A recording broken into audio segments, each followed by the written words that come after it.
नमस्कार, बहुत स्वागत है आपका हमारे चैनल में। मैं सुचेता, वास्तु और एनर्जी रिसर्चर।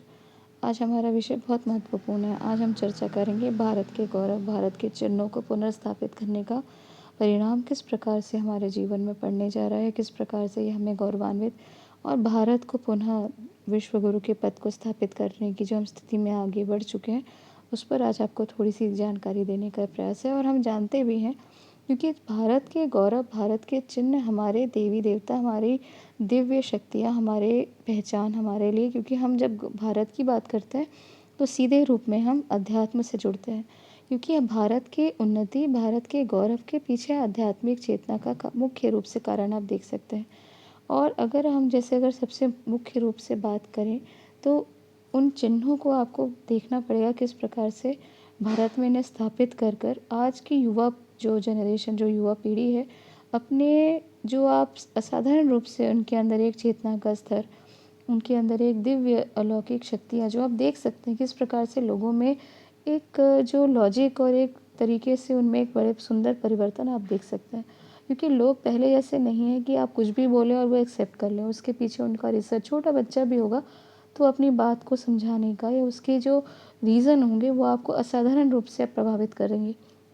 तो देखिए, अगर सबसे बड़ी बात हम देखें तो ये चिन्हों में अगर हम सबसे ऊपर का स्थान दें तो वो है सेंगोल। सेंगोल शक्ति का, बल का द्योतक माना जाता है। इसे असाधारण पावर, परचम, राजा का एक साधारण राजदंड के रूप में नहीं देखा जाता, अपितु शक्ति का, जिसे महात्माओं, गुरुओं के द्वारा आपने देखा होगा किस प्रकार से जब सेंगोल को स्थापित किया जा रहा था तो भारत में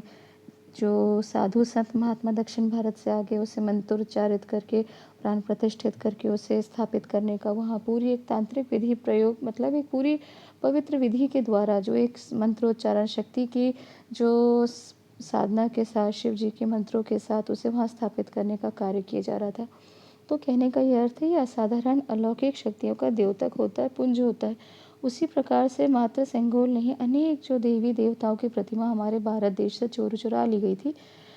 विशेषकर जो अंग्रेज़ों के द्वारा जो हमारी प्राचीन प्रतिमाएं हैं, दिव्य प्रतिमाएं हैं, उन्हें चुरा कर जो वो ले गए थे, आज वापस उसे पुनः स्थापित करने का जो कार्य चल रहा है, उन्हें प्राण प्रतिष्ठित करने का जो कार्य चल रहा है,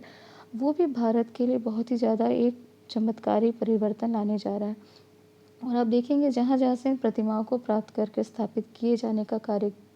हो रहा है, उन देशों में जैसे कह सकते हैं कि वहाँ की जो शक्तियाँ या वहाँ की आर्थिक जो स्थिति है, इकोनॉमिक स्टेबिलिटी, संपत्ति, साधना, जो वहाँ साधन या आर्थिक वहाँ की अन्न धन की परिस्थितियाँ वहाँ पे बिगड़ती जा रही हैं। जैसे आप साधारण रूप से देख सकते हैं, न्यूज़ तो आप सुनते ही होंगे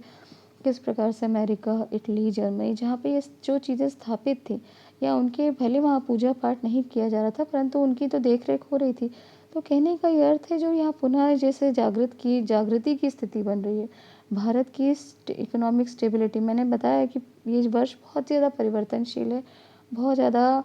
एक विचित्र वर्ष होगा, बहुत सारे परिवर्तन होंगे, परंतु फिर भी ये जो है, इसे आप कह सकते हैं क्लेंजिंग का, जो सफाई का वर्ष होगा भारत के लिए विशेष रूप से। परंतु कई देशों में ये बहुत ज़्यादा कष्ट का या इकोनॉमिक अनस्टेबिलिटी का, इन्फ्लेशन, महंगाई और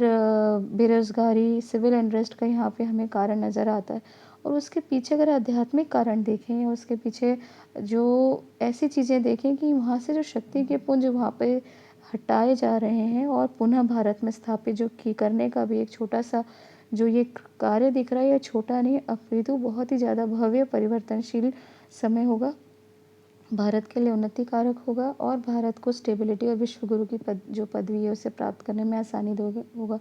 साथ ही साथ जो मोदी जी के लिए सनातन धर्म परंपरा के जो चिन्ह, दिव्य प्रतिमाएं आदि को जो ये कार्य कर रहे हैं, उनके लिए विशेष अनुकूल होगा कि स्पेसिफिकली 2024 के चुनाव इसका मुख्य कारण बनते हुए हमें नजर आ रहे हैं। तो ये जानकारी यहीं तक। अगर दी गई जानकारी आपको पसंद आए तो हमारे चैनल को सब्सक्राइब ज़रूर करें। धन्यवाद।